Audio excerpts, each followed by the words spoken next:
Hola, soy Denise Arregui, esto es Presencia Cultural. Hoy nos encontramos en ese espacio que es precioso. Es la Casa de la Cultura Criolla Rosa Mercedes Ayarza, así que desde aquí y desde ya vamos calentando motores para el próximo 31 de octubre, Día de la Canción Criolla. En este domingo les traemos un programa muy especial. Vamos a arrancar con un maestro de nuestra cinematografía, Francisco Pancho Lombardi, que nos trae su más reciente película, El Corazón del Lobo. También vamos a visitar la exposición Retóricas del Paisaje, un recorrido fotográfico por la manera en que habitamos y miramos nuestra parte del mundo. Va a estar con nosotros la artista y psicóloga Luna Danón, y en El Placer de los Ojos, Raúl nos trae, como siempre, los estrenos más esperados, además de un repaso por la filmografía de Richard Linklater. No se muevan, quédense aquí, que ya empezamos.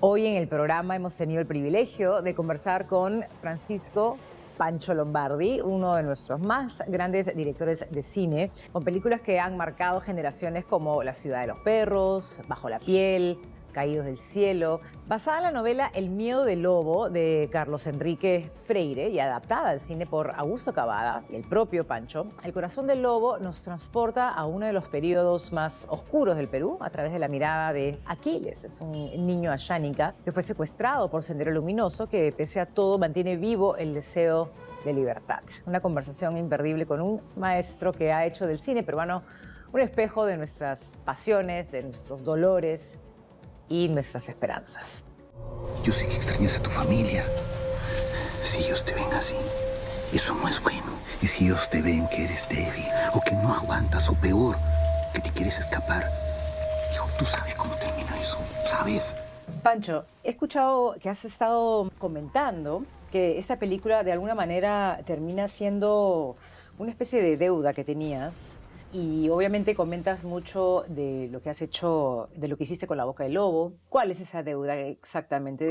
¿A qué te refieres? Cuando se hizo La Boca del Lobo, el fenómeno terrorista todavía era un fenómeno poco conocido. O sea, lo conocíamos por las consecuencias, los atentados, las apariciones un poco fugaces de Sendero, porque en esa época todavía no daba mucho la cara. Mi visión es la visión de este grupo de uniformados, ¿no? Es una visión un poco de un urbano que mira desde la perspectiva de esos informados lo que pasa, ¿no? Y claro, denuncia las cosas que ocurrieron, también basado en hechos reales. Pero con el paso de los años, yo sentía la necesidad de mirar un poco desde el otro lado y no quedarme solamente con esa visión, porque luego entendimos qué cosa era Sendero. Y siempre a mí me interesó mucho qué cosa había detrás, ¿no? Cómo era el día a día de ellos, cómo eran las relaciones entre ellos.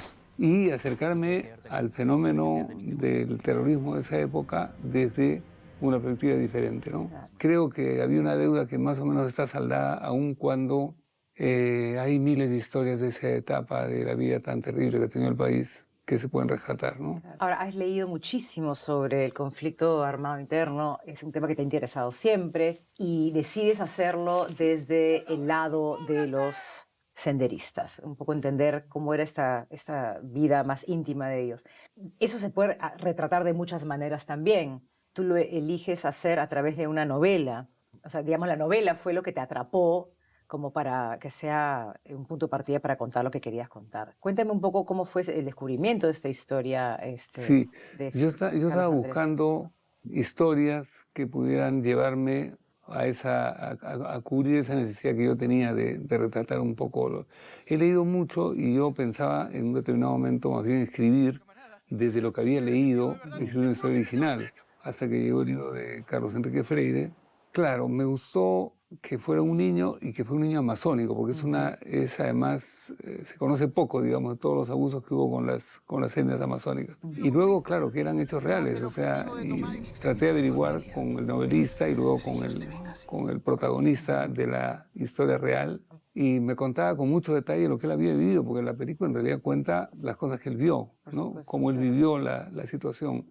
Y la idea que él tuvo siempre de que en algún momento tenía que salir de ahí, ¿no? Entonces, en realidad, la película es una historia de cómo este niño secuestrado por Sendero llega a formar parte de, participa de, es guía de algunos atentados terroristas, o sea, es parte de, pero siempre con la idea, muchas veces oculta dentro de la historia, de poder fugar, ¿no? De poder encontrar especialmente a su padre, con el cual el niño tenía una relación muy cercana.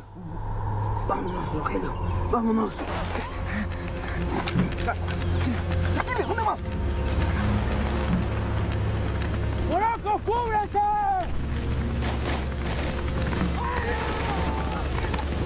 Ahí hay un trabajo que creo que viene naturalmente de tu gran oficio de director de actores. Pero en ese sentido me parece bien interesante porque has trabajado con actores poco conocidos y me encantaría saber cómo ha sido ese trabajo, porque realmente se percibe en todo el largometraje ese terror, ese miedo, y lo has trabajado muy a detalle con los rostros de estos actores que están realmente extraordinarios, ¿no? Entonces me encantaría que me cuentes un poco cómo ha sido esa decisión de trabajar con esos actores no experimentados. Mira, la idea de hacer una película sobre ese mundo desconocido de Sendero requería, desde mi perspectiva, que los rostros que nosotros íbamos a ver en la pantalla fueran rostros desconocidos o poco conocidos, para evitar la identificación de un determinado actor, el rostro de un actor conocido que puede haber aparecido en una telenovela o en una obra de teatro, y que te quitara un poco la apariencia de realidad que debería tener este grupo un poco anónimo y un poco desconocido, ¿no?, de Sendero. Por eso que yo decidí trabajar con muy pocos actores conocidos. Hay un par de actores conocidos, ¿no?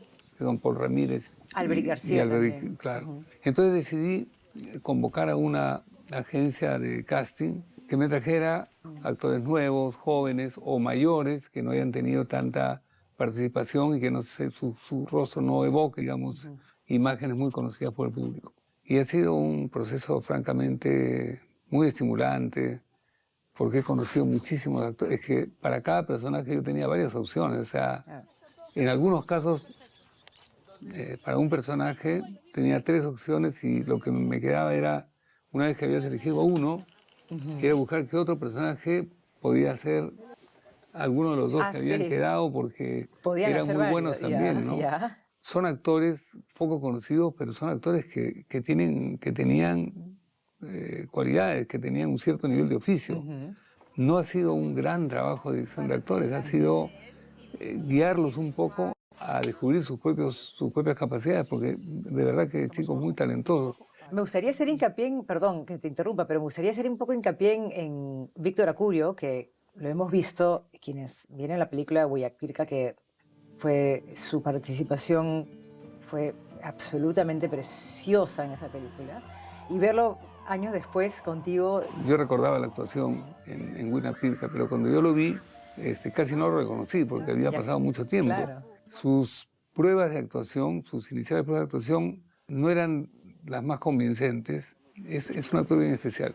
Es un actor que no te muestra, digamos, como capacidad histriónica, ¿no? Es muy interior. Entonces, claro, muchas veces en el casting tú te dejas llevar por la primera impresión de lo que el actor te muestra un poco exteriormente, ¿no?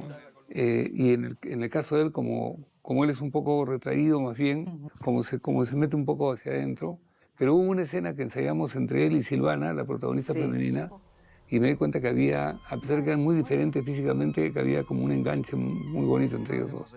Fue creciendo, yo fui descubriendo su enorme talento en el mismo rodaje. ¿Cómo ha sido el rodaje, ¿no? Hacer una película sobre el conflicto armado, sobre el terrorismo, podría haber supuesto también una serie, como acabas de mencionar, de escenas que probablemente podrían haber sido tremendamente sanguinarias, muy fuertes de mirar. ¿Cuál era tu interés en términos de qué mostrar, digamos? O sea, más allá de trabajar en la selva, que es difícil. Particularmente la selva en la cual filmamos Es bien diferente, por ejemplo, a la selva de Loreto, en Quito, cuando dice Pantelón y las Visitadoras, ¿no? Que es una selva plana. Claro. No tiene estas laderas, estas montañas en las cuales teníamos que trepar por cerros con el piso que eran raíces, entonces con las lluvias todo es resbaloso, peligroso, serpientes, o sea, nos metimos durante una semana y fracción al monte más profundo, muy duro físicamente, pero la ventaja de trabajar con tanta gente joven y tan entusiasta como era su primera oportunidad de la mayor parte, y los actores estaban todo el tiempo juntos, porque es un grupo, siempre ellos estaban ahí empujando para adelante y sobreponiéndose a las dificultades, a las peores dificultades, caídas y lesiones. Y hacia el director de fotografía, Teo Delgado, también en medio de toda esa turbulencia, tuvo una caída y ha grabado las últimas 2 semanas lesionado, completamente cojo. No ha sido un rodaje fácil. No, y te admiro profundamente que hayas tenido la fuerza y la energía para hacer un rodaje. Sobre todo siendo tan joven, ¿no? Sí. Pero mire, eso lo hacemos después. Ahora vamos a entrar del... ¡Ya! Voy a salir con la vida loca y repito todo como querés. Directo primero a él que está hablando, que es lo que es cuando nos va a dar el corte, y ahí vamos a...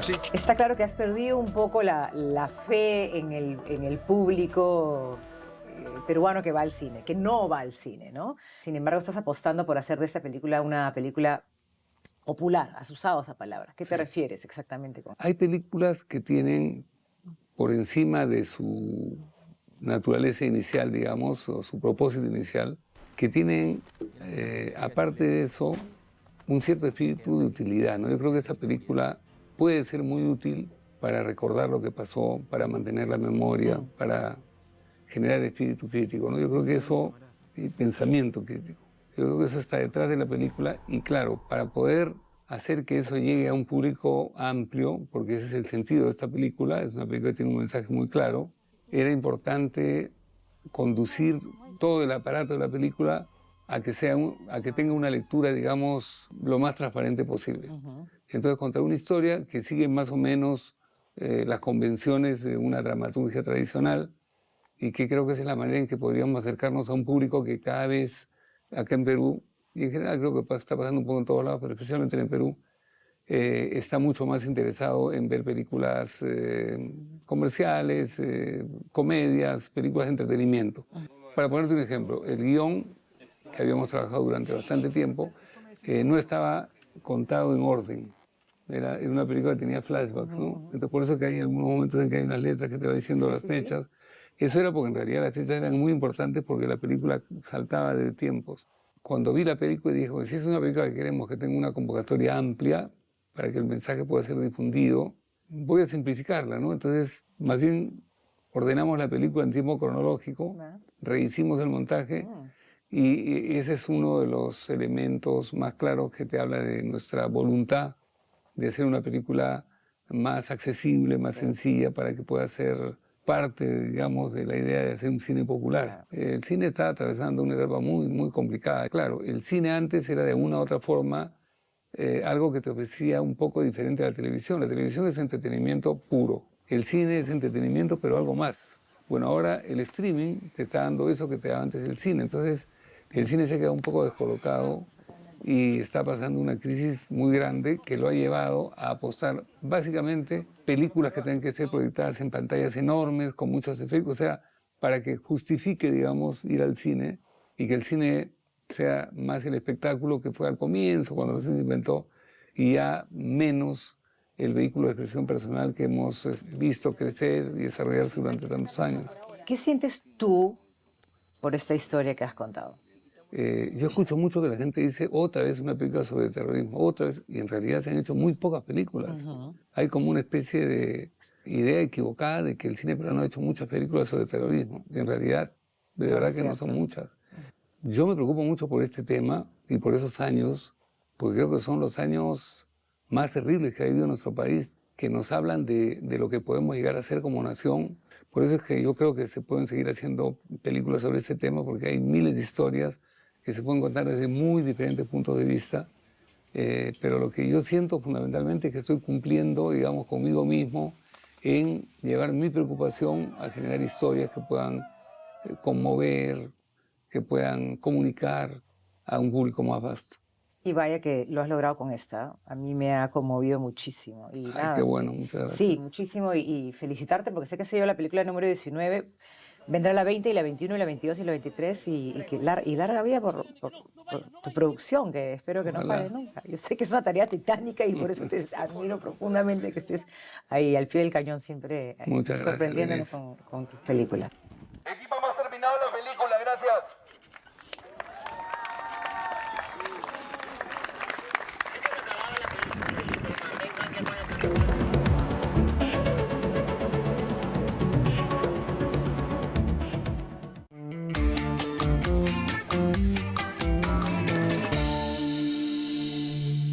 Tus padres vivían en el edificio que ves al lado, el grande. ¿En Toralla? Sí, una época muy chula, además. Estuvieron 2 o 3 años hasta que tu madre se quedó embarazada. Tu madre quiso volverse sí o sí a Barcelona y ahí fue cuando se separaron. Ya no falta nada para que empiece una nueva edición de uno de los grandes acontecimientos en la agenda cinematográfica y cultural de Lima, que es, por supuesto, la Semana del Cine de la Universidad de Lima, que en esta 11ª edición presentará una programación realmente notable, repleta de estrenos nacionales, de películas muy esperadas por los cinéfilos locales, conversatorios, concurso de cortometrajes universitarios, presentaciones de libros, homenaje a David Lynch, que nos dejó hace muy poco, como recordaremos, en fin, muchísimo por ver. La película escogida para la ceremonia de apertura de esta Semana del Cine es una película que los cinéfilos venimos esperando desde hace muchísimo tiempo, que es Nouvelle Vague, de Richard Linklater, un director al que volveremos en esta misma edición del programa. Para la clausura, en cambio, se escogió otro film también notable que recién se estrenará comercialmente a nivel internacional en diciembre, que es la nueva película del gran director independiente estadounidense Jim Jarmusch, Father, Mother, Sister, Brother, que es protagonizada por Adam Driver, que se ha convertido ya en un actor recurrente de este director, por Cate Blanchett, Tom Waits, por supuesto, el gran músico estadounidense que es otro actor fetiche de Jarmusch, estará también en esta película que clausurará este evento el 27 de octubre, pero entre una y otra, entre Nouvelle Vague y la última película de Jarmusch, habrán muchísimos estrenos realmente notables. Por ejemplo, Romería, de Carla Simón, la directora española que ganó el Oso de Oro de Berlín hace un par de años con la película Alcarrás, que por cierto la pueden ver en la plataforma Movie. Y aquí pone que no tenía hijos. Ya. ¿Quién es su hija? Eres su hija. Tu padre murió en el 92. Es que entonces yo tendría recuerdos. En 5 años no vino nunca a Barcelona.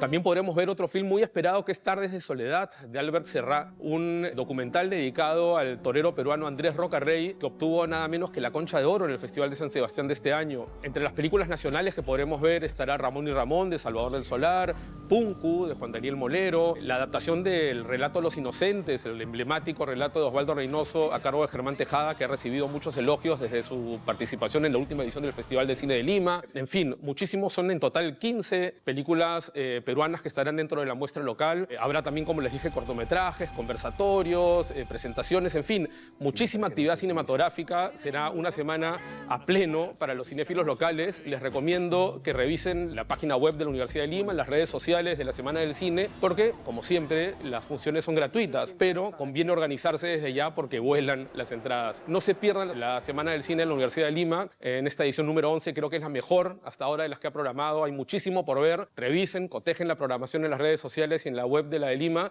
y no se la pierdan. Nos vemos en la Universidad de Lima a partir del 20 de octubre.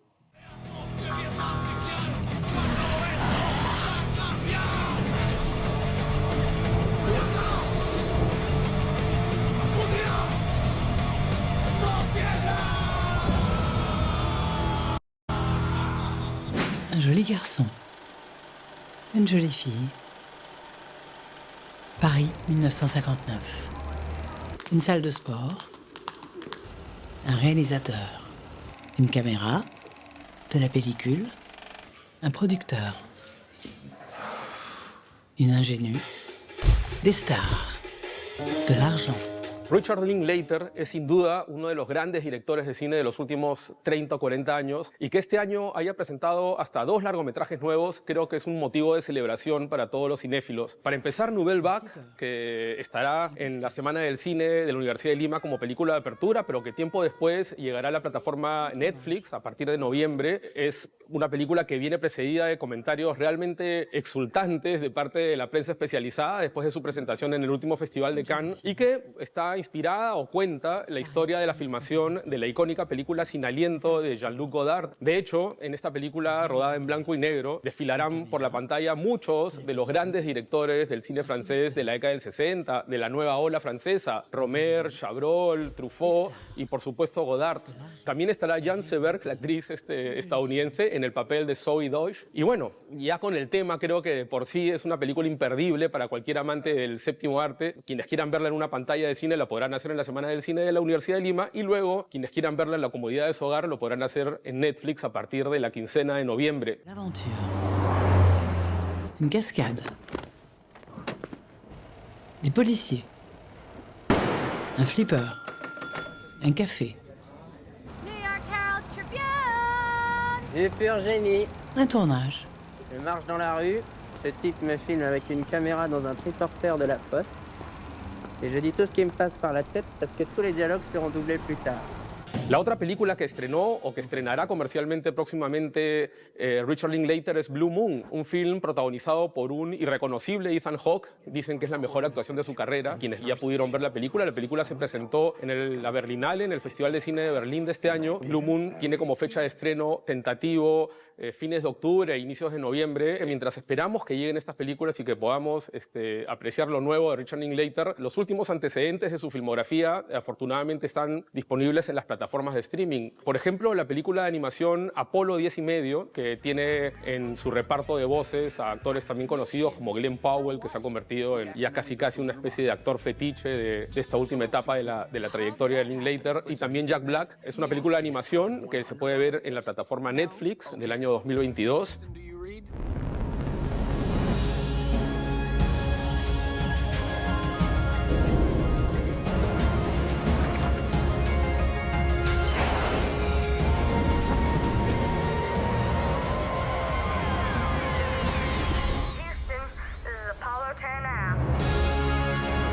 Hitman o Cómplices del Engaño, una comedia de acción realmente divertida que pudimos ver en los cines hace algunos meses, está disponible en Prime Video. Es una película también protagonizada por Glenn Powell y por Adrià Arjona. Y bueno, dado que estamos hablando de Linklater, que como sabemos es director de algunos clásicos de las últimas décadas como Boyhood, como Dazed and Confused o Escuela del Rock, la que muchos consideran que es quizás la mejor película de toda su filmografía antes del amanecer, aquel inicio de esta saga de películas de encuentros y desencuentros románticos entre Julie Delpy y Ethan Hawke, ha cumplido 30 años. La película se estrenó originalmente en el año 95 y quienes no la han visto, por favor háganlo, que lo encuentran en la plataforma HBO Max. Possibly know why a night like this is so important to my life right now.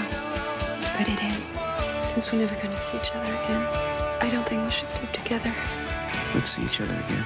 I don't want you to break our vow, just so you can get laid. Mientras esperamos la llegada de Nouvelle Vague, primero a la Semana del Cine de la de Lima y luego a Netflix, y Blue Moon, que ojalá se estrene comercialmente en nuestro país, hay mucho Linklater por ver en las plataformas de streaming. No se lo pierdan, que es uno de los grandes directores de nuestro tiempo. The girl loves the guy with all of her heart, and he just doesn't return her feeling. Do you have any idea what that feels like? Nobody ever loved me that much.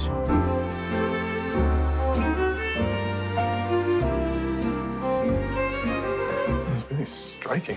Are you and she? Oh, no. I mean, I'm in love with her, but everybody's in love with her.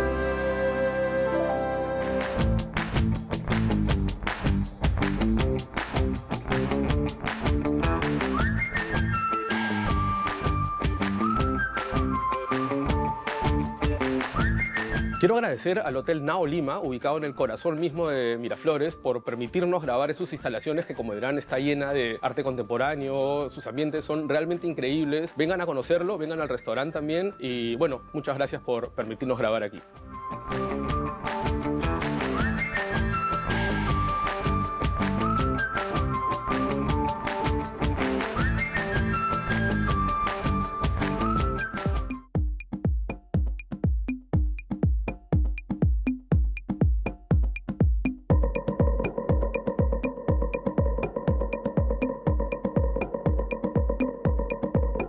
El próximo 31 de octubre se celebra el Día de la Canción Criolla y nosotros de alguna manera nos estamos adelantando a esta fiesta tan importante, acercándonos a esta verdadera joya arquitectónica. Estamos en la Casa de la Cultura Criolla Rosa Mercedes Ayarza. Está ubicada en una casona del siglo XVIII. Este espacio ha sido restaurado a lo largo de 18 meses con una dedicación minuciosa, respetando los materiales originales, cuidando cada detalle, devolviéndole su esplendor. Bueno, en esta casa, que visitaron personajes fundamentales como Chabuca Granda y Mazumac, acá vivió Rosa Mercedes Ayarza, la primera mujer en dirigir una orquesta en el Perú y una figura clave en la historia de la música criolla. Ella fue compositora, fue maestra, recopiladora, incansable. Bueno, Ayarza rescató del olvido pregones callejeros, marineras como La Concheperla y más de 300 piezas que hoy siguen cantándose gracias a ella. Bueno, en ese espacio cultural que realmente se los recomendamos, lleva su nombre y está dedicado a preservar, a difundir, a promover la música criolla y las tradiciones populares de Lima.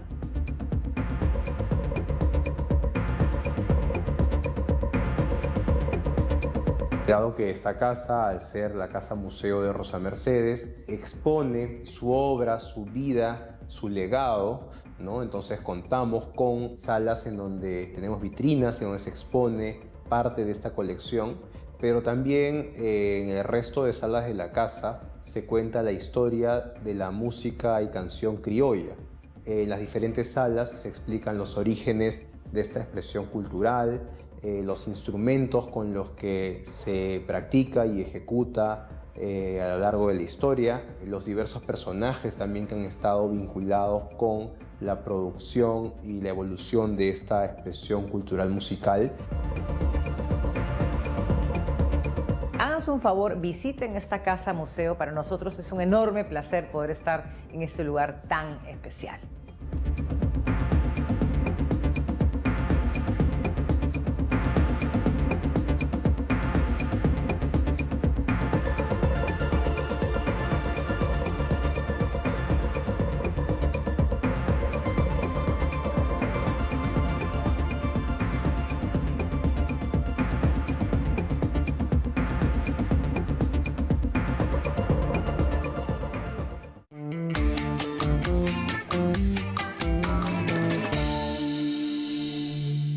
Hace algunos programas atrás comentamos el excelente libro La mirada persistente, fotografía peruana, siglos XIX al siglo XXI.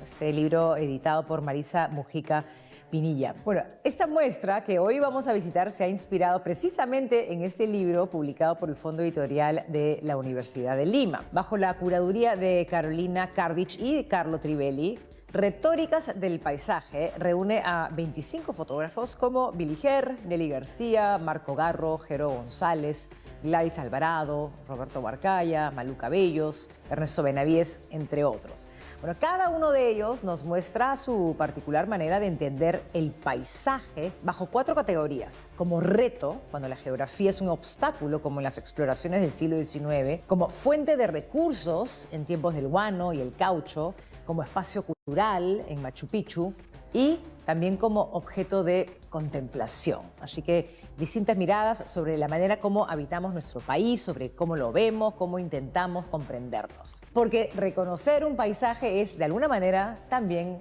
nos explican más sobre esta exposición.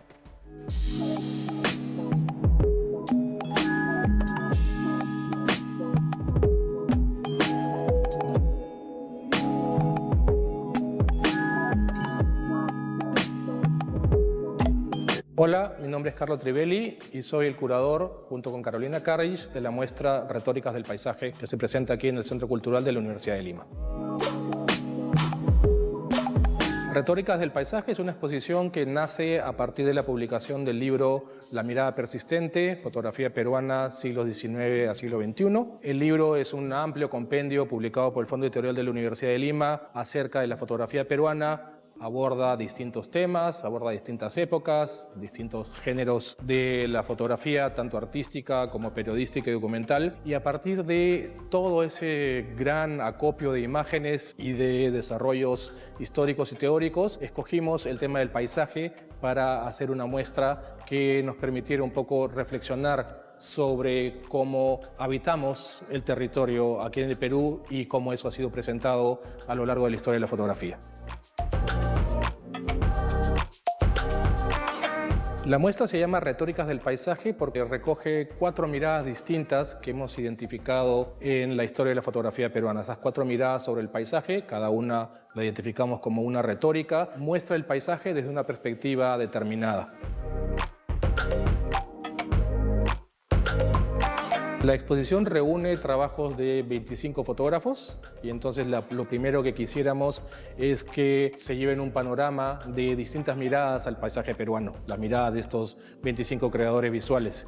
Aparte de eso, lo que proponemos es una reflexión que implica pensar cómo el paisaje no es simplemente el territorio que está allá afuera, sino que en el acto mismo de mirarlo, en el acto de representarlo, de fotografiarlo en este caso, lo que hacemos es imbuirlo de distintos valores, de distintos conceptos y cómo esos conceptos marcan un poco cuál es nuestra relación con el territorio que vivimos aquí en el Perú.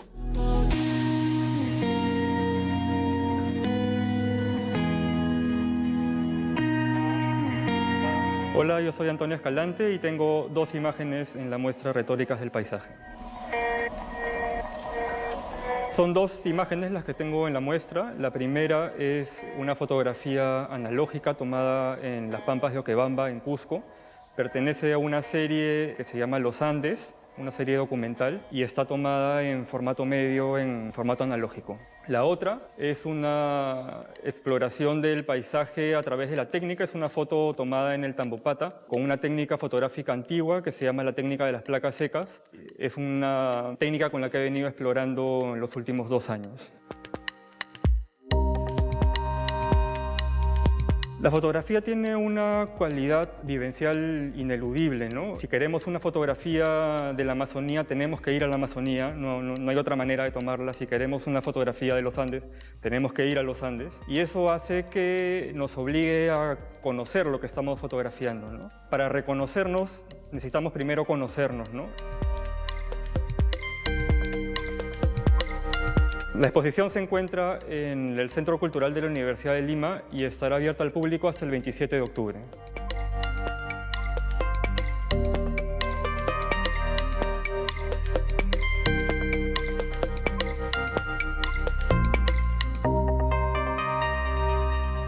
A grandes rasgos, podríamos decir que la danza Butó nació en Japón después de la Segunda Guerra Mundial como una forma de expresión que explora lo más profundo del cuerpo y la memoria a través de movimientos muy lentos, intensos, cargados de simbolismo.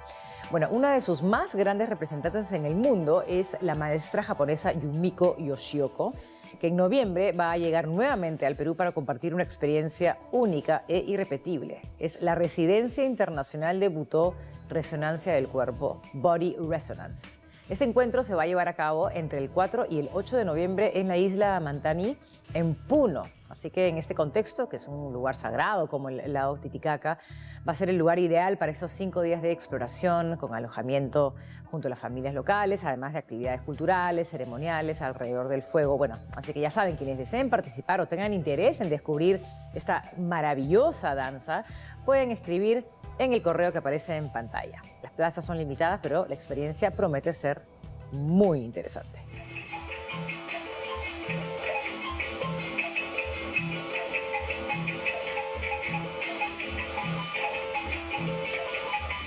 Sube el volumen, Rock y Sociedad 1980-2019. Es un libro fundamental para entender cómo el rock ha sido espejo, resistencia y banda sonora de la historia reciente del Perú. Bueno, y hoy en Presencia Cultural celebramos este libro de este trabajo colectivo escrito por Fabiola Basso, Ernesto Bernilla, Mauricio Flores, Camilo Riveros, Gerardo Silva y Mariano Vargas. Ellos han sido los encargados de recorrer más de 4 décadas de nuestra escena musical. Aquí hay de todo y están todos. Y quiero leer brevemente lo que dice en la contratapa. Dice: Sube el volumen, recorre los últimos 40 años de las escenas del rock en Lima. Desde diversos enfoques, distintos autores establecen un diálogo entre la música y nuestra historia reciente para preguntarse quiénes somos cómo nos vinculamos, qué relación hay entre música, juventud e identidad y cómo podemos entender esa ciudad en donde lo único constante parece ser el movimiento, el pogo y el baile. Desde 6 voltios hasta los mojarras, pasando por la cumbia de los 70, Miki González, Leucemia, Daniel F., Pelo Madueño, Cuchillazo, en fin, podría quedarme todo el programa nombrando a todos los grandes grupos que le metieron pogo, guitarras y conciertazos en medio de épocas de violencia, migración, la globalización, la política y que atraviesan las páginas de este libro. ¿Qué dice el rock peruano sobre quiénes somos? Si quieres saberlo, sube el volumen.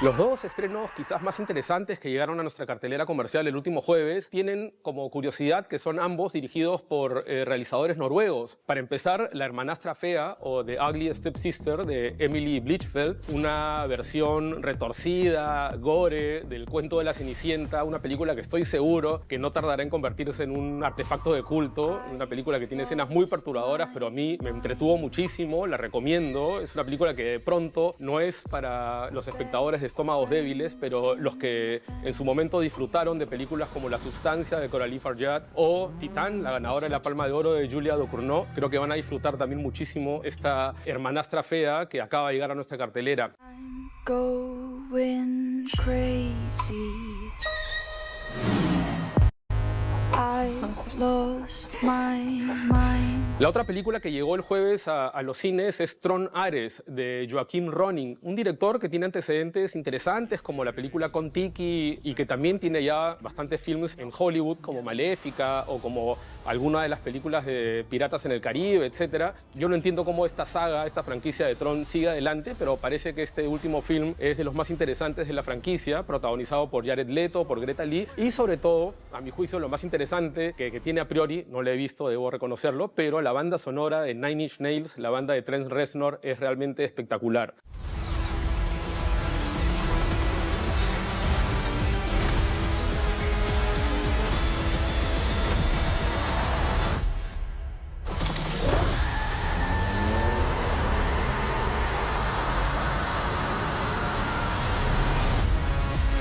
Estas dos películas dirigidas por realizadores noruegos contemporáneos creo que nos dan un pretexto para repasar el trabajo de otros realizadores de ese país que podemos apreciar en algunas de las plataformas de streaming. Para empezar, Joachim Trier, que es probablemente el director noruego más importante de la actualidad, el director de Sentimental Value, una de las películas más elogiadas de la última edición del Festival de Cannes. Tiene hasta 2 películas en la plataforma Prime que ambas son muy interesantes. Para empezar, La peor persona del mundo, protagonizada por Renata Reinsve, una película que en su momento obtuvo una nominación al Oscar a la mejor película internacional, obtuvo el premio a la mejor actuación femenina en Cannes para su protagonista.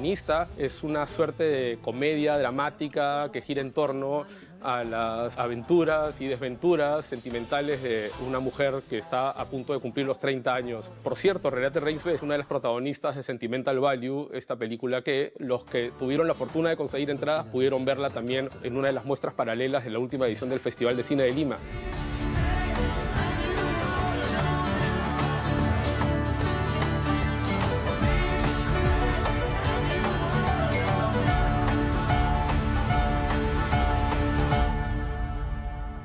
De to er det beste som har hendt meg. Beste som har skjedd deg? Skulle vært der litt mer, da. Otra película de este mismo director que está disponible en Prime es Thelma, que ha sido traducida como Deseos Prohibidos, una película de horror muy interesante que en su momento también generó cierto grado de controversia y que la pueden apreciar, como les digo, en Prime Video.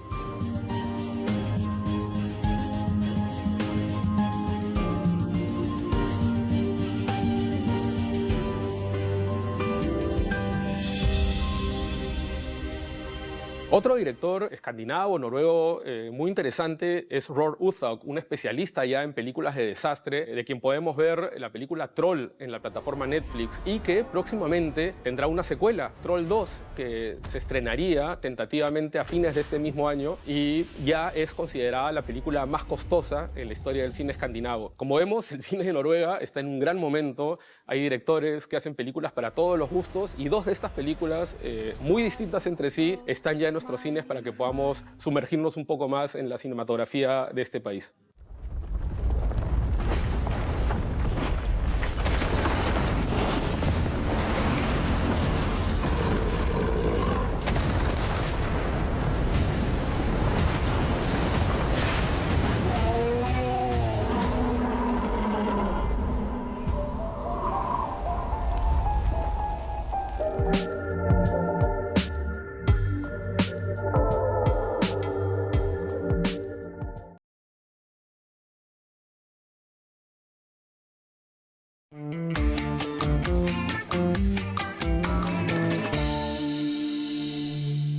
En el poema Ejercicios Materiales, Blanca Varela escribió una de esas frases esenciales que la caracterizaron y que nos gusta mucho citar aquí. Convertir lo interior en exterior sin usar el cuchillo. Bueno, esta parece ser también la premisa que atraviesa la obra de Luna Danón. Ella es artista visual y también es psicóloga clínica, que a través de la pintura, la escultura, la animación o la poesía mira hacia adentro para explorar temas como el género, la corporalidad, la maternidad, la identidad. Bueno, Luna ha investigado temas como la salud mental en comunidades amazónicas y ha realizado talleres de arte en hospitales psiquiátricos y también en centros penitenciarios, en una búsqueda que la ha llevado a integrar el arte y la psicología como dos lenguajes de transformación. Bueno, su más reciente exposición, Lo que vive en esa selva se llama, da cuenta de este momento fértil que atraviesa como creadora. Así que aquí se la presentamos.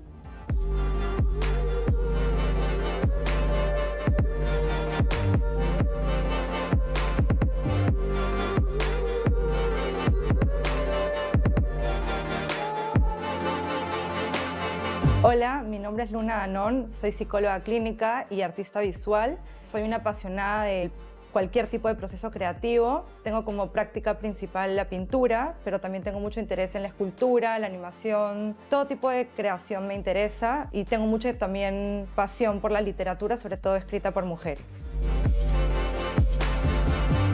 El arte ha formado parte de mí desde que tengo memoria. No recuerdo la vida sin crear. Para mí hacer arte es una forma de estar en el mundo, es una necesidad y es mi manera como de expresarme, poder, digamos, ir procesando mis emociones. Me permite también ir como entendiendo un poco qué es lo que me va pasando en cada etapa vital. Mi proceso creativo trabaja mucho desde lo espontáneo, desde lo inconsciente. Para mí, la parte más valiosa de hacer arte es que surge de una inquietud, un hambre de algo que está ahí, que no sé muy bien qué es, que me pide como que lo explore. El arte para mí ha sido siempre mi mayor pasión y llegó a un punto de mi vida donde sentí que necesitaba darle el espacio que se merecía y darme, digamos, el tiempo para poder cultivarlo más, para poder como profundizar en eso. La última exposición que realicé fue Lo que vive en esta selva en el Museo del Grabado del IPNA. Fue una muestra curada por Juliana Vidarte y también fue muy importante para mí porque fue una muestra que me permitió, digamos, cerrar un proyecto de salud mental en el que yo vine trabajando los últimos 5 años. Lo que hicimos fue llevar servicios de salud psicológica, de salud mental, en unos barcos hospitales a 4 ríos distintos de la Amazonía, donde generalmente no llegan servicios de salud médica y mucho menos de salud mental, ¿no? Bueno, esa muestra trabaja un poco mi experiencia como testigo.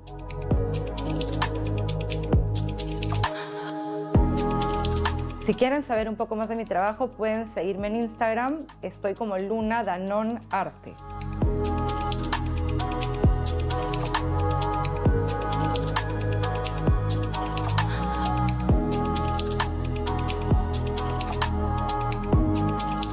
Hoy queremos compartir con ustedes dos conciertos imperdibles. El primero es una sugerencia de Raúl Cachay, que además de cinéfilo es un melómano exquisito. Bueno, se trata de Tilsa Llerena, quien regresa a Lima desde Buenos Aires para presentar un adelanto de su próximo disco que se llama El Terror. Es una propuesta que mezcla salsa con bolero, electrónica con rock, jazz con valses peruanos, de todo menos predecible. Así que su voz es profunda, es única, está acompañada de una puesta en escena muy potente que según Raúl hay que verlo en vivo. Así que esta cita es el 22 de octubre en la Noche de Barranco.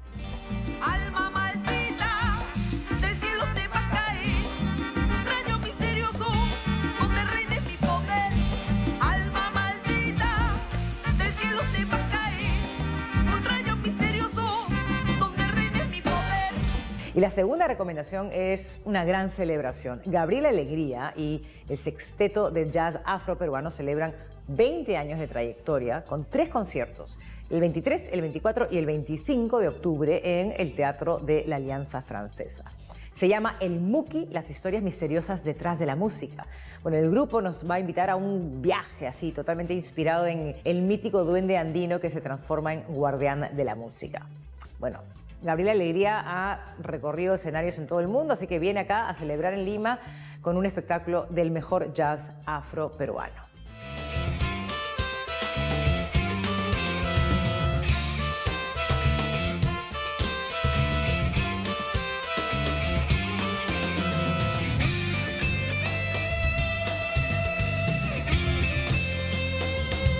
Bueno, el próximo 13 de noviembre muchos sabrán que se va a llevar a cabo los Latin Grammy. Los Latin Grammy que celebran pues lo mejor de la música en español. Y desde aquí celebramos pues la presencia del Perú. Va a estar la voz de Susana Baca, ícono de nuestra cultura musical afroperuana, nominada a Mejor Álbum Folclórico por Conjuros. Y también va a estar Alejandro y María Laura, quienes compiten en una categoría que se llama Mejor Álbum Cantautor con 2 hemisferios. Pero la cosa no termina ahí. Lourdes Carguas, por ejemplo, está nominada a Mejor Diseño de Empaque. También está Renzo Bravo, que es exintegrante de Adamo. Bueno, se suma con 2 nominaciones. Una a Mejor Canción Pop Rock por Lucifer, interpretada por Lazo, y la segunda por Mejor Álbum de Pop Rock, gracias a su trabajo como productor del disco Malcriado, también de Lazo. Finalmente, Nicole Ciñago vuelve a figurar, esta vez en Mejor Canción Pop por Te Quiero. Bueno, felicitaciones y mucha suerte a todos ellos. Para nosotros ya ganaron por llevar tan lejos y tan alto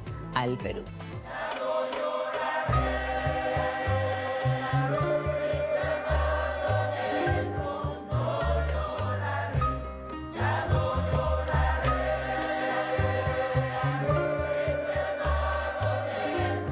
Y así llegamos al final de este programa desde esta hermosa casa de la cultura criolla Rosa Mercedes Ayarza. Hoy nos acompañaron grandes historias y protagonistas: Pancho Lombardi con su más reciente película El Corazón del Lobo, Luna Danon con un arte que nos invita a mirar hacia adentro, y Retóricas del Paisaje, que es una exposición para reencontrarnos con nuestra geografía. Gracias por acompañarnos. No olviden venir a este lugar que realmente vale la pena. Nos vemos el próximo domingo con más historias sobre lo que está pasando, lo que se viene y lo que nos saca una sonrisa o nos hace pensar. Buena semana para todos.